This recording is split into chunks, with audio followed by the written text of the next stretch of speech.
Buenas tardes a todas y todos. A nombre del Instituto Veracruzano de la Cultura y de la Galería de Arte Contemporáneo de Jalapa, les saludamos y les damos la bienvenida al primer episodio de agosto de Artistas Jóvenes en la Escena Contemporánea, espacio donde dialogamos con productores veracruzanos que realizan obra hoy en día.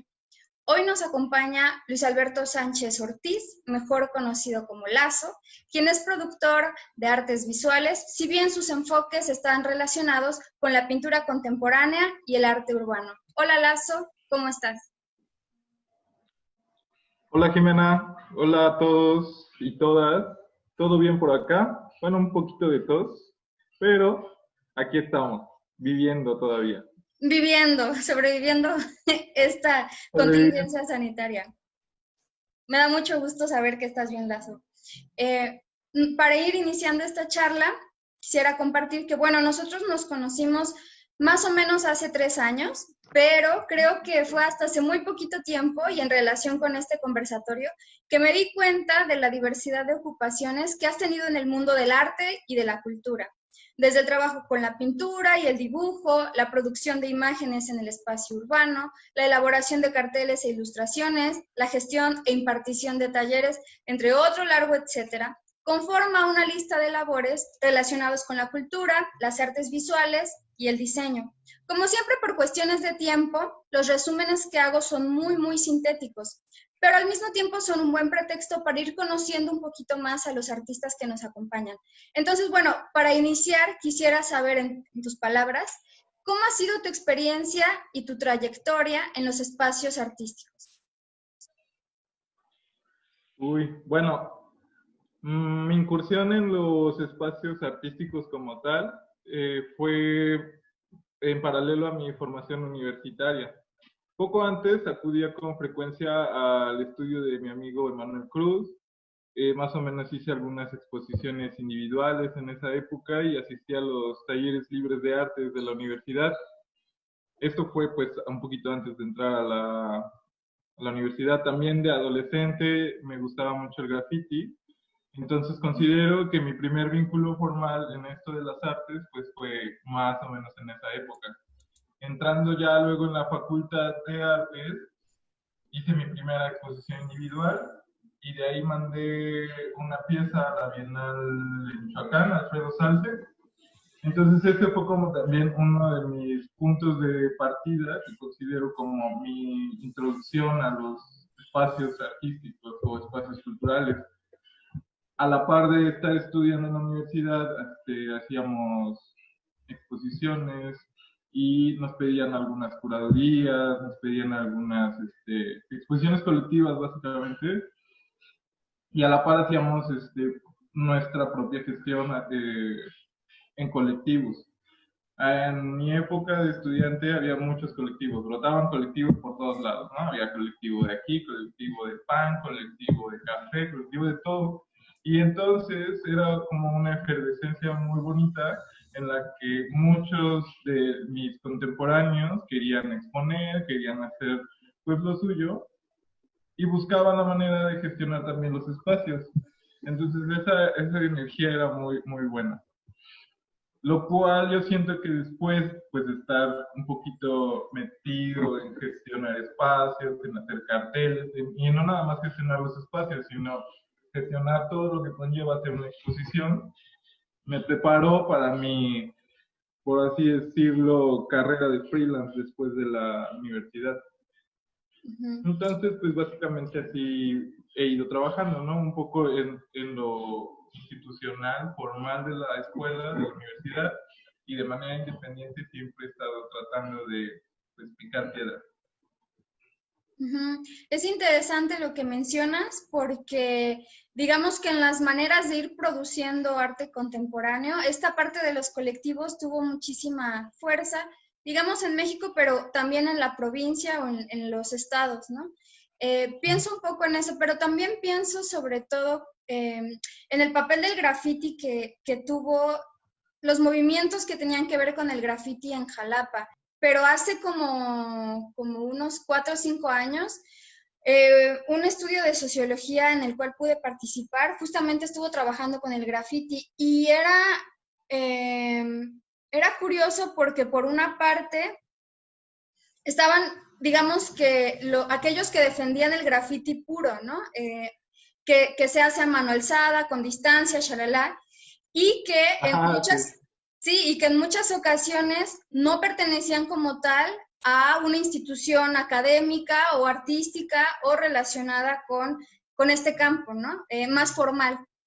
Y por otro lado estaban los chicos de artes que se estaban intentando también acercar a esto y todo lo que cabía en medio. Y entonces el debate, si el graffiti tiene que ser puro, si vale la pintura mural, si el stencil, si los stickers, y era muy rico y era, pues sí, como tú dices, muy efervescente. ¿Tú crees que esta efervescencia ha ido a menos o se ha ido desplazando hacia otros intereses o se ha ido modificando? Más o menos, ¿cómo considerarías en ese aspecto que la situación se ha transformado? Bueno. En lo personal, pues podría tener dos puntos de vista, porque uno es que lo que pasó es que pues vamos creciendo, nos vamos alejando del medio y entonces yo me siento en estos momentos un poco alejado de eso. No sé qué tanta efervescencia existe actualmente de graffiti, pero en mis tiempos, como se dice, ya me siento súper viejo al decir eso, pero en mis tiempos ves un mural por aquí, ves una pinta por acá, ves una bomba por allá, y era muy visible la intervención del graffiti en las calles de la ciudad. También en esa época recuerdo que hubo varios intentos gubernamentales de absorber a la comunidad artística grafitera. Entonces se hicieron exposiciones en los berros, se compraban mamparas y las regalaban a los chicos que pintaban, se hacían exposiciones en los berros, en los lagos, en el Parque Juárez, incluso pues daban alguna retribución económica, ¿no? Como un premio. Yo recuerdo que en una de las expos que participé, también existía este recelo entre que hiciera grafiti o no, porque yo usé mucho carbón en una ocasión. Entonces, nada más detallé con aerosol negro, usé mucho carbón y varios grafiteros, como seleccionaron mi trabajo dentro de los mejores, cuando llegó la hora de deliberar, muchos grafiteros dijeron, no, pero es que eso no es graffiti, no, pero es que él no, y así básicamente me abrieron y ya no gané nada, pero es muy chistoso porque la misma comunidad, o sea, en lugar de ser como los académicos o la gente que está en la pintura decida, que ahí justamente sucede lo inverso, no dejan acceder al lenguaje artístico tradicional. Y pues tener una postura respecto a eso también es difícil porque yo al menos me considero un poco flexible y considero que es válido tanto utilizar otras técnicas sin desacreditarlas, pero también veo claramente el nicho en el que se encuentra el graffiti donde utilizar, también tiene sus propias reglas, ¿no? No utilizar aerosol ya no es graffiti. Incluso se le llama cartonear o delimitar con cinta masking o hacer trampas de pulso, también está mal visto en muchas ocasiones. Entonces, sucede lo mismo que en la pintura y en el arte, que hay recelos muy extraños de hasta dónde sí es arte, hasta dónde no, hasta dónde es graffiti, hasta dónde no, qué está permitido y qué no está permitido. Entonces, a mí se me hace muy absurdo, pero de que existe, existe, ¿no? Lo que sí nos permite advertir, siento yo, es que quizá si nuestras únicas herramientas de interpretación con el, digamos, fenómeno artístico son las del propio terreno del arte, vamos a quedar cojos en nuestras interpretaciones y en nuestros análisis, ¿no? Sí, sin lugar a dudas, en ese sentido, es necesario la participación de otras disciplinas que nos permitan dar cuenta de ciertas situaciones del ámbito social, propongo decir, ¿no? Que están todo el tiempo cruzándose en lo que, entre comillas, parecería muy autónomo, que es la situación del arte. No es nada autónoma y responde a factores que muchas veces, insisto, escapan del exclusivo circuito cerrado de producción de arte. Pero bueno, ese es otro tema por completo. Creo que el lugar, el espacio y el proyecto donde nos conocimos y quizá fue donde convivimos con mayor frecuencia fue el Seminario Permanente de Investigación Artística de la Universidad Veracruzana, coordinado por Natalia Calderón. En ese entonces, recuerdo que estuviste trabajando en un proyecto que lleva por nombre Transitar la Periferia y que tenía que ver con recorrer de primera mano las zonas más alejadas del centro de la ciudad, registrar las experiencias y trasladarlas a grandes pliegos de papel, en ocasiones acompañados con algunas notas al pie de página o en la superficie del papel mismo. Nuevamente creo que estoy resumiendo muchísimo el proyecto y quizá también estoy omitiendo algunos elementos. Entonces, preferiría que nos contaras un poco más de qué trató tu investigación y cuáles fueron algunos de los resultados o hallazgos que obtuviste de ella. Bueno, Transitar la Periferia es un proyecto procesual muy rico y un poco complicado de describir, de delimitar, ya que consiste precisamente en eso, transitar físicamente el contorno de la ciudad que habito, que es Jalapa, y considerar ese mapeo como un dibujo en sí.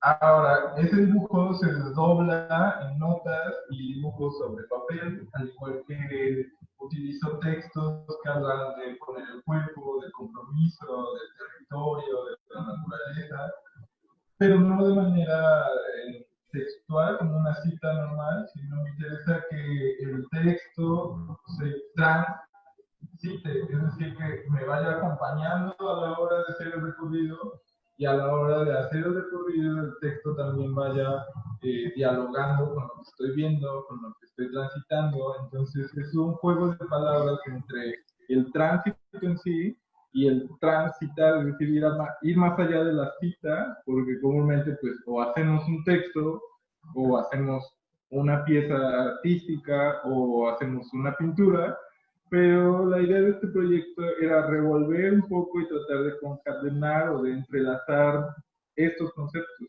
¿no?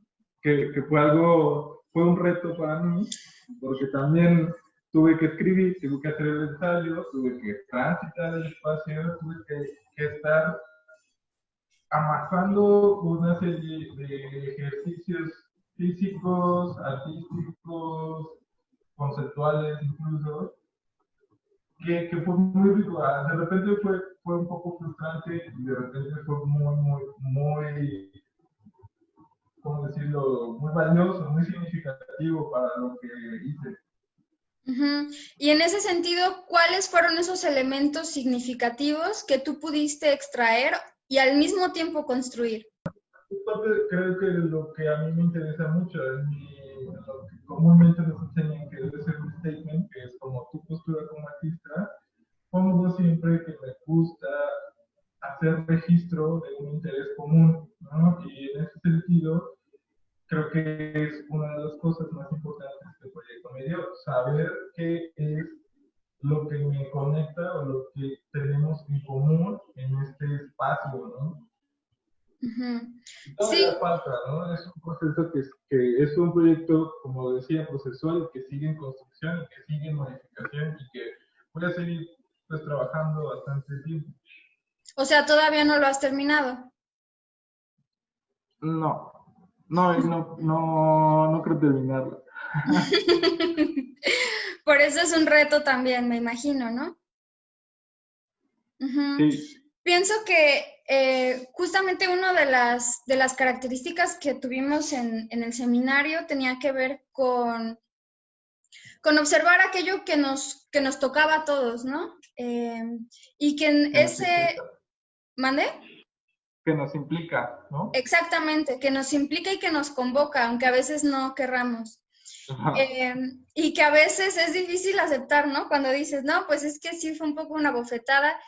Definitivamente fueron muchos los momentos en los que al ir conversando con los compañeros, compañeras, ir presentando los propios proyectos, avances, digamos que las charlas, las preguntas, el propio acto de presentar aquello que todavía no era seguro cómo se estaba manifestando, todavía estaba como muy tiernito, como apenas en formación. Digamos que a mí me abrió la posibilidad, por lo menos, de conectar con otras personas desde un lugar un poco más sensible y desde un lugar un poco más empático, ¿no? Sabiendo que en muchas ocasiones no tenemos las respuestas como tal, sino que estamos en compañía construyendo preguntas y orientándonos en torno a ellas. Lazo, creo que mi pregunta anterior estaba un poquito cargada, porque quisiera que nos compartieras cómo ha sido tu experiencia en la formalización de las prácticas artísticas, tomando en cuenta la parte de la conceptualización. Considero valioso este punto en la medida en que algunas de las prácticas artísticas contemporáneas parten de un marco teórico y conceptual que se vierte, digamos, en el objeto de arte. Pero no me inclinaría a categorizar como tal una parte de tu producción. Es decir, no me inclinaría a decir que primero armaste un marco teórico, armaste una serie de conceptos que se estaban vinculando y que después se virtieron en la obra de arte, si bien en algunos otros proyectos, no necesariamente tuyos, pero sí del arte contemporáneo, vemos esto como una estrategia de producción. Al mismo tiempo, puede ser complicado y complejo realizar un trasvase que guarde sentido entre, digamos, el hacer y el pensar. De allí que te interrogues sobre cuál ha sido tu manera de realizar estos cruces entre la teoría y la práctica. Creo que mi pregunta se volvió un poquito complicada sobre la marcha. Mi pregunta es, ¿cómo fue para ti justamente incitar este cruce o quizá desde tu lado no existió como tal una diferencia muy puntual entre lo teórico y lo práctico? Más bien mi pregunta es como, ¿cuál es tu posición al respecto sobre este debate? Bueno, así como de compleja tu pregunta, creo que, o sea, también me cuesta trabajo aterrizar muchas cosas. Sin embargo, siempre me ha interesado que mi producción diga más de lo que se ve. Siempre intento que tenga un subtexto o siempre, como dices, hay como una cierta referencia textual y conceptual de ciertas cosas que me interesan y trato de dialogarlas con la pintura, con el dibujo, con lo que esté haciendo en este momento. Conforme he ido avanzando en este campo de las artes, este entrelazamiento entre lo que hago y lo que pienso, intento que se difumine más. Sin embargo, es algo muy difícil que a partir de muchos años pues medianamente le vas agarrando la onda de que, bueno, no nada más voy a hacer una imagen, ¿no? O no nada más voy a hacer un texto, sino que lo que la producción artística consiste es en entrelazar y en ir tejiendo una cosa y que no se anteponga una sobre la otra, es decir, que no primero haya una imagen y luego haces un discurso sobre la imagen, o que no hagas un texto y luego hagas una imagen para justificar el texto. Lo cual pues es súper complicado porque pues de repente tenemos mañas, tenemos vicios heredados, tenemos un montón de cosas. Por ejemplo, estaba pensando ahorita que me remontas a la universidad, pues que a mí lo que me interesaba era pintar y hacer un buen dibujo. De repente pues te empiezan a retorcer que tienes que argumentar, que tienes que justificar, que tienes que hacer esto, y entonces te clavas leyendo y buscando la manera de generar un andamiaje y una estructura para eso que estás haciendo. Después te das cuenta de que no, pues no, nada más es hacer eso, ¿no? Y entonces, a ver, espérense, ¿no? Y ya al final vas encontrando tu propio método. Creo que el espía fue como la conclusión de un proceso en el que estaba entrelazando una con otra cosa, y aclaró muchas cosas y desbarató muchas otras, lo cual me hizo pues repensar mi postura, mi práctica y todo lo que eso conlleva.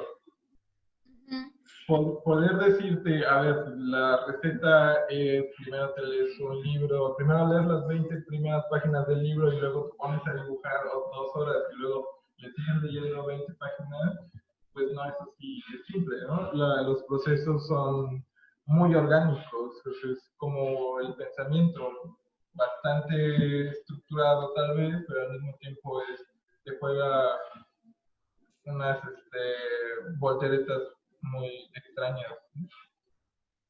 Sí, en otros conversatorios hablaba yo también con otros chicos sobre esto, sobre la organicidad de los procesos artísticos y sobre los distintos caminos que cada uno va tomando sobre la marcha.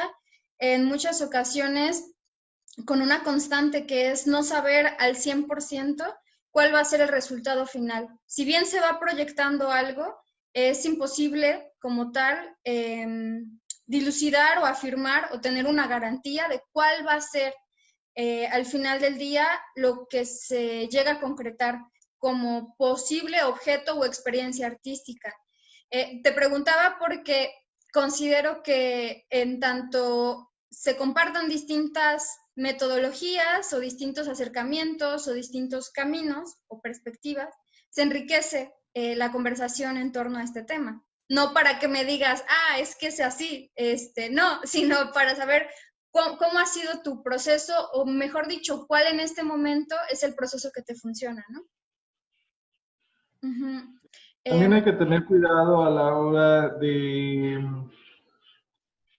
comparar metodologías o de tener ese tipo de cuestionamientos, porque así como te digo que es orgánico, cada quien tendrá su método, tampoco se me hace muy justo o muy ético o muy coherente que cualquier cosa se haga y se justifique porque es arte, ya está permitido.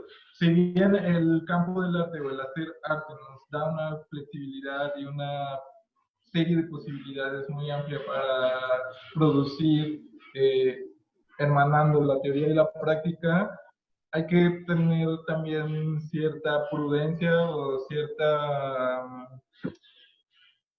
No encuentro bien qué palabra utilizar, pero no dejarnos llevar por el primer aspecto de la obra, ¿no? Porque luego resulta que pues habla muy bonito y lo que sale pues no es tan fuerte, ¿no?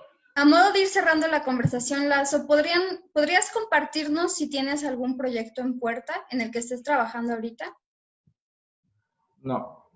No, nada. Está perfecto. No, sí, pues Bien. yo siempre bromeo con que pues voy a seguir pintando, aunque sea mi casa y las fachadas de los vecinos, porque pues ya sabes, ¿no? La pintura está muerta, entonces ya para qué le pintamos, para qué le movemos al muerto. Pero me gusta jugar con eso porque provocas a mucha gente que sí cree que la pintura se murió.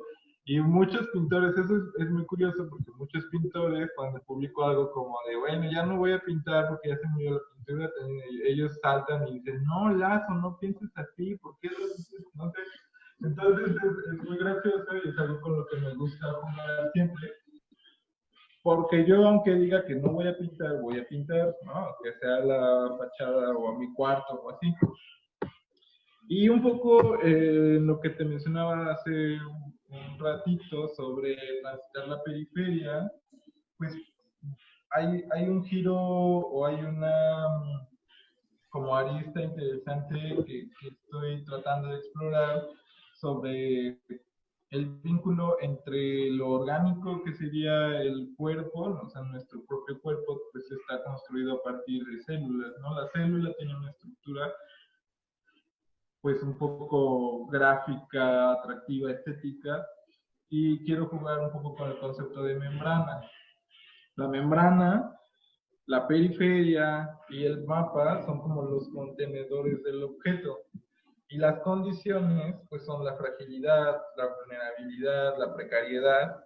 Y el objeto en sí, pues sería el cuerpo, la ciudad y la célula, ¿no? Perfecto. Una pregunta que sale un poco del guión, tal vez, pero que quisiera hacerte, es cómo se lleva la vida freelance. ¿Cuáles son algunas estrategias que tú consideras valiosas y digamos que otras personas que están entrando al mundo del arte y que todavía están un poco inseguros e inciertos sobre cómo ir, pues prácticamente sobreviviendo y viviendo de esta profesión? ¿Cuáles serían algunas no sé si recomendaciones o si ideas o elementos que quisieras compartir que pudieran ser valiosos para quien está apenas entrando en este mundo. Bueno, lo que en lo personal me ha servido mucho es como generar cuerpo de obra, aunque sea, escuche muy matérico la situación, pero es lo que la gente percibe que hace. Haces un dibujo, haces una pintura, haces una escultura, haces un grabado, haces una fotografía, haces productos artísticos, matéricos, materiales concretos, ¿no? Eso es lo que de cierto modo va a dar una cara de ti al mundo. Y eso hace que la gente diga, ah, mira, esto me gusta, lo quiero, ¿no? Depende de qué también lo hagas o de qué tanto te mires en sacar esa producción, es tal vez yo siento que el grado de impacto que tengas en el entorno en el que vives. También es complejo porque, por ejemplo, puedes estar vinculado a gente que tiene mucho dinero, poder adquisitivo y te es mucho más fácil. Te puede ser muy complicado comprar un bastidor y hacer tu pintura para que alguien vea tu trabajo y pues va a ser un esfuerzo doble. Entonces cada freelance, cada contexto va a tener sus propias condiciones. Sin embargo, lo que cuenta, lo que para mí se me hace valioso es que la producción que hagas, la hagas lo más profesional, lo más pulcra posible, aunque suenen conceptos de asepsia visual y social, pero ayuda mucho a, por ejemplo, no es lo mismo comprarte una pintura de Tamayo que comprarte una pintura de Rivera, ¿no? Entonces aunque son productos similares en cuanto a materia, la producción, los medios de producción y las formas de producción, pues van a variar. Eso por un lado. Y por otro lado, también estos procesos van a tener dos tipos de salida. Uno que es alguien que compre tu obra, alguien que compre algo que ya hiciste, algo que te gusta hacer, y alguien que te pida un trabajo en específico o un encargo comúnmente, ¿no? También depende de cada quien que tanto accede y que tanto no accede a eso. A mí me cuesta mucho trabajo hacer piezas por encargo porque de repente te piden cosas muy extravagantes y te cuesta trabajo hacerlas, pero pues cuando estás en esto a veces no te queda de otra más que decir, bueno, pues va, ¿no? Vamos a hacerlo, ¿no? Entonces son los mecanismos más básicos que he utilizado, que es tener cuerpo de obra y hacerlo lo mejor posible. Perfecto. Muchísimas gracias por compartir estas estrategias porque son, insisto, son importantes y quizá para algunos sean desconocidas y les venga bien saberlas. Y digamos que además te han funcionado a ti. Si te han funcionado a ti, potencialmente le puedan funcionar a otras personas. Sí. En fin. También ahí hay otro puntito antes de terminar, con respecto a también el recelo que hablábamos, ¿no? De que, bueno, si haces un encargo ya no es obra personal, ya no es producción personal, ya no está argumentada, sustentada y súper complejizada conceptualmente hablando. Y hay que diferenciar también, ¿no? O sea, no todo lo que hacemos es nuestra producción personal. Tampoco es una línea recta y constante de que, bueno, es productor artístico, es artista y siempre lo va a hacer y siempre va a tener la misma calidad y siempre va a tener la misma postura política y la misma consistencia conceptual y formal. La vida va moviéndose muy extrañamente y de repente no puedes tampoco, tenemos muy arraigado el juzgar la producción artística entre los propios pares, ¿no? Y de repente dices, ay, pues ya está haciendo florecitas, ¿no? O ya está haciendo paisajitos, o ya está, ¿no? Pero tú no tienes el contexto total o real de lo que está haciendo, ¿no? Y hasta qué punto también los mismos aparatos legitimadores como la galería, el museo, los espacios culturales, estás metiendo tus florecitas a la galería o son parte de una producción que te mantiene a flote en la vida diaria, ¿no? Entonces eso me parece que es un punto que debería de hablarse más entre los propios colegas, porque de repente pues dices o juzgas o discriminas incluso, ¿no? al contemporáneo de qué está haciendo y por qué lo está haciendo. Claro, no está haciendo arte, sí está haciendo arte. Y como dices, los contextos de cada persona son muy diferentes, más en la situación en la que estamos ahora. Y digamos que ejercer un juicio con un conocimiento parcial pudiera ser perjudicial, no tanto para el otro, sino para uno mismo también, ¿no? Sí, o sea, el que juzga está evidenciando y está juzgándose también al mismo tiempo, ¿no? Entonces, pues así como hay que tener cuidado en las metodologías que compartes y que no compartes, también hay que tener cuidado en cómo te relacionas con la producción de los demás, ¿no? Sí, y con los juicios que emites al respecto de esa producción. Esa parte me gusta mucho, Lazo, muchas gracias. Me voy despidiendo de todos. Les agradezco mucho su asistencia aquí en el primer episodio de Artistas Jóvenes en la Escena Contemporánea. No quisiera dejar de mencionar que seguiremos transmitiendo cada semana este programa en miércoles de conversatorio. En la próxima sesión nos acompañará Rodolfo Salmerón, gestor cultural y artista textil.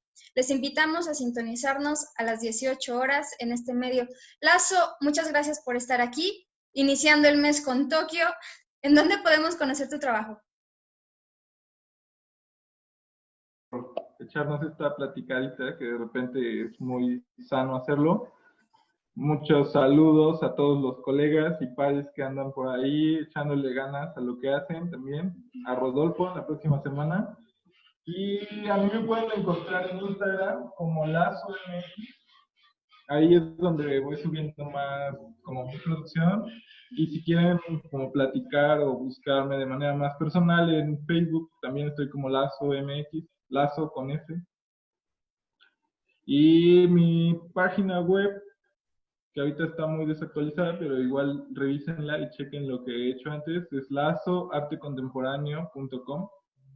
Es que tengo otra página que es cargocollective.com/lazo, L-A-S-O. Y esa me parece que es más como un portafolio. Ok, Que me gusta, perfecto. me gusta como la estructura que tiene. Que te ofrece la propia plataforma. Nosotros lo vamos a colocar aquí para que pues, la gente lo pueda consultar. Y me voy despidiendo de ti. Muchísimas gracias por estar aquí con nosotros, platicando en este día lluvioso. Los invitamos a que consulten las páginas. Nos despedimos de ustedes. Buenas tardes y nos vemos pronto. Hasta luego. Adiós.